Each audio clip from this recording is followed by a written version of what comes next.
Hi there, Mouseketeers. Welcome to the Disneyland Beat, where our toes tap to a Disneyland drum. And we always whistle while we work. So you're headed to Disneyland for the first time. And we're so happy for you. We want you to do everything at the park on your trip. And we have 12 tips you need to hear to get the most out of your trip to Disneyland and Disney California Adventure. Come on into the parks with us. Like, subscribe, and stick around. Disneyland is your land. Come seek an adventure at the old pirates, eh? Make the jump to light speed.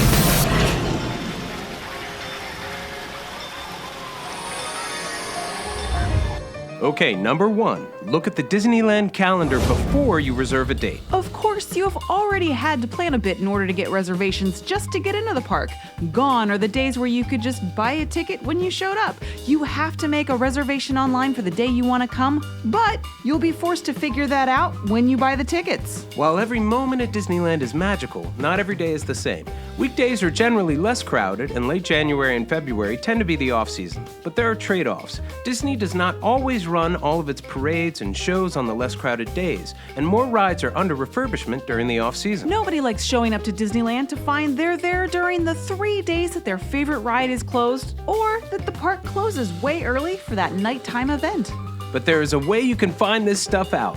Usually at least 90 days out, Disney has most of that information on its park calendar. You can look at it in month, week, and day views. When you get to the day view, there is a lot of detailed information, including the park hours for the day, the major entertainment offerings, and what rides are under refurbishment. Important stuff. It's by far the best way to avoid unpleasant surprises and have realistic expectations for your trip.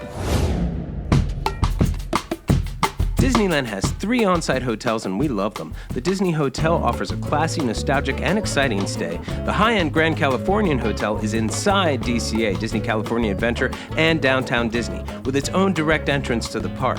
And the Paradise Pier Hotel has a really fun slide and pool on top of its roof, so we really can't recommend them all enough. But you should know that all of these options are very expensive. There is no budget option, so it's not going to be for everybody on every trip. Another thing, you don't have to stay at the hotels to go to their dining locations and enjoy their lounges. Your second option is to stay at a nearby hotel within walking distance, there's a lot of these, or one that has a shuttle to the park, there's just a few of these. Here you can find more affordable rooms, or at least more bang for your buck.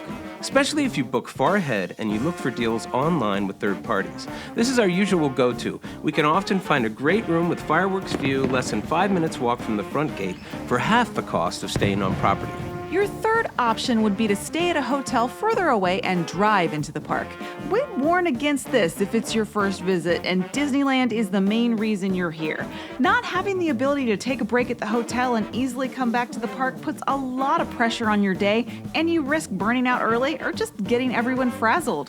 If you do drive yourself, there are 2 Disney parking options, the large flat Toy Story lot south of the park, and the huge parking garages Mickey and Friends and Pixar Pals north of the park.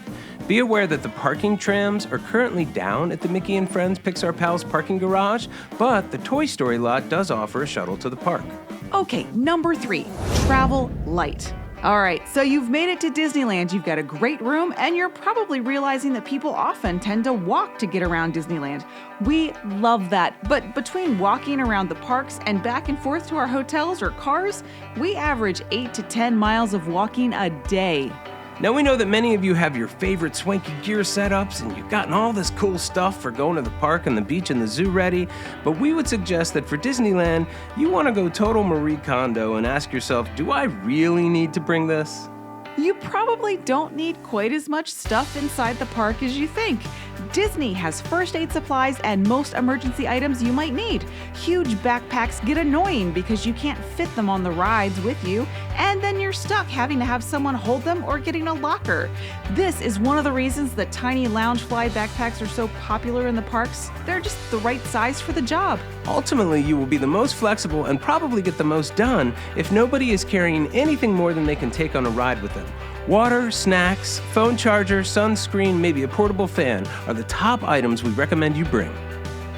Dining locations inside Disneyland are broken up into 2 basic categories: counter service or quick service, and we're including carts here, and table service.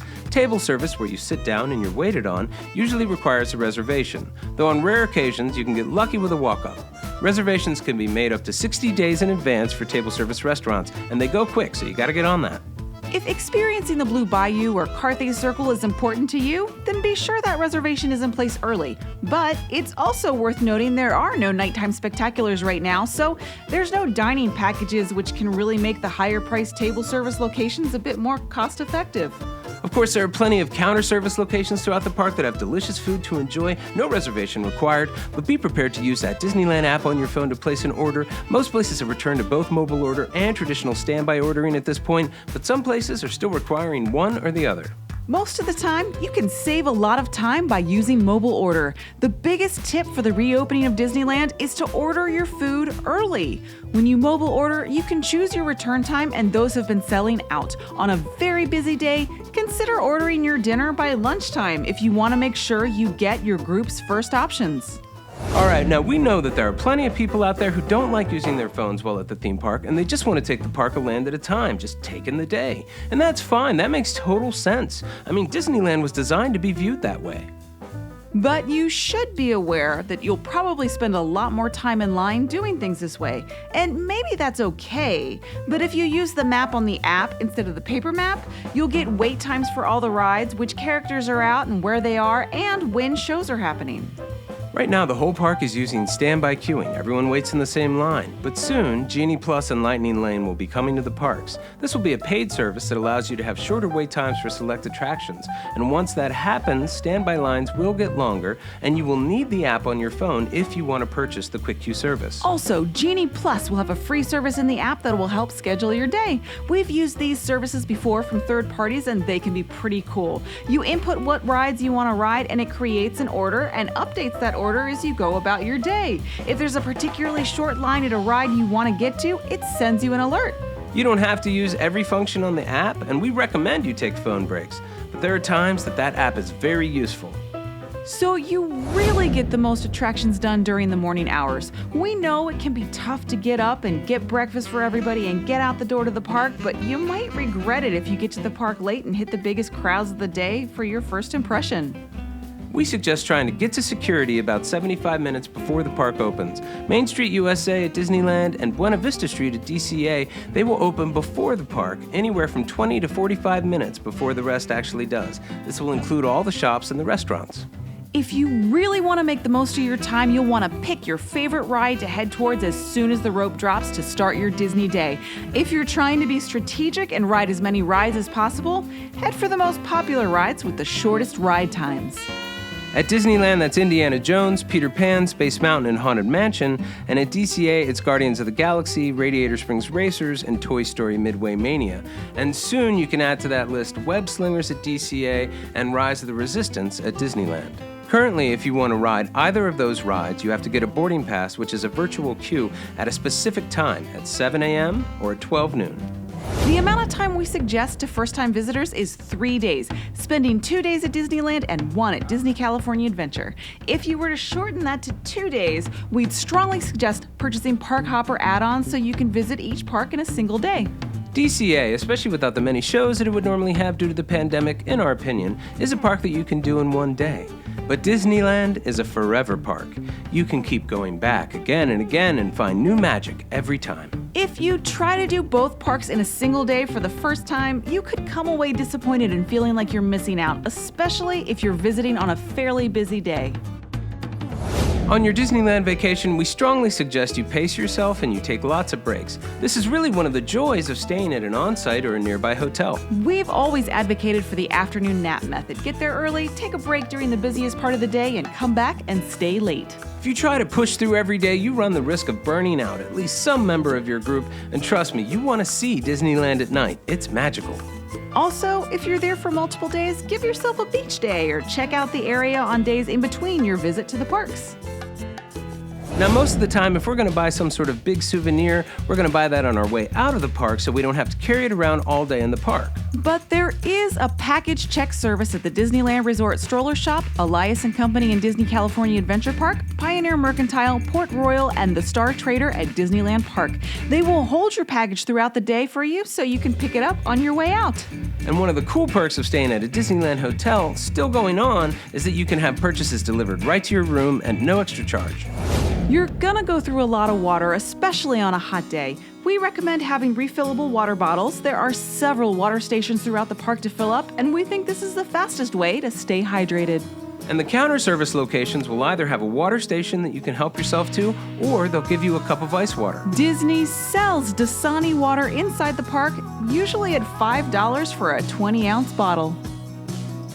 Though it may change soon, there are currently not many scheduled character meet and greets that you can do at Disneyland. Anna and Elsa's meet and greet isn't happening, you're not able to go inside Fantasy Fair, you're not able to go inside Mickey and Minnie's house. But of course, you're going to see a ton of characters during your visit, and probably the ones you want to, but you never know exactly when or who.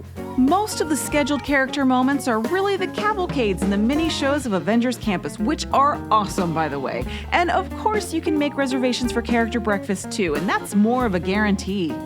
And there is a layer on the app in the map that lets you see what characters are out at any given moment. But you never know who's going to be where or when in the park that day. And we really like that. It adds a lot of spontaneity and variety to the experience. We understand the desire to have a completely spontaneous day at Disneyland, and if you visit regularly, that's what we would suggest. Simply follow the Disney magic. We haven't talked that much about attraction strategy or if you should buy Lightning Lane or not, but that's because all of that is more about what is important to you. It's impossible to experience everything at both of the parks in 2 or even 3 days. There's just too much to do, so it's really all about what's important to you. We're not suggesting you plan every single minute of your day, but you should do enough research so you know what is on your must-do list. That way, you know which attractions and experiences to prioritize and have a basic framework of how to spend your days at the park. Well, that's it. We know that you're going to have a fantastic trip finding magic at Disneyland. We are so excited for you. See you real soon, Mouseketeers. See you real soon.